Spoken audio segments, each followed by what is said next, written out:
Bon alors, Franco, qu'est-ce que tu deviens, toi? C'est vrai qu'on s'intéresse pas trop à Alpine, si un peu Gasly quand même quand il est interviewé par Canal, mais Colapinto, j'avoue, lui, il est un peu, il passe sous les projecteurs, quoi, sous les radars, hein. Mais il continue, hein, mine de rien, sa saison. Nous avons perdu beaucoup de place et nous n'avons pas pu vraiment les récupérer au Hungaroring. Nous avons dû prendre de nombreux drapeaux bleus à deux reprises à cause des arrêts précoces et des longs ravitaillements.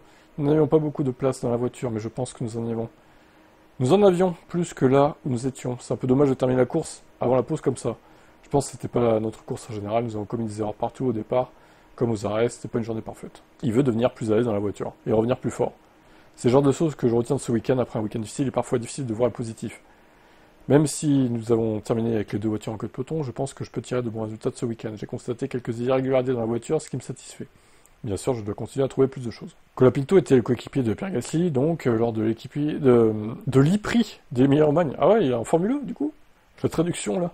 Il avait annoncé que l'Argentin resterait jusqu'au Grand Prix de Grande-Bretagne maximum. Il a cependant continué, ainsi que depuis la Belgique où des rumeurs circulaient selon lesquelles il serait remplacé par Douane à nouveau.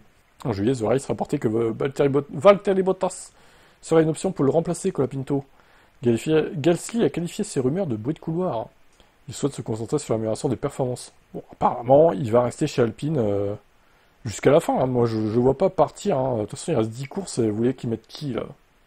Si les Argentins continuent de payer, franchement, il va rester, hein, même s'il est nul, hein.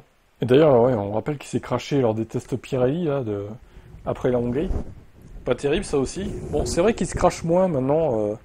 Peut-être qu'on lui a dit, vas-y, bah, roule un peu moins vite, et tu craches-toi moins, au pire. Parce que tu nous coûtes cher, hein.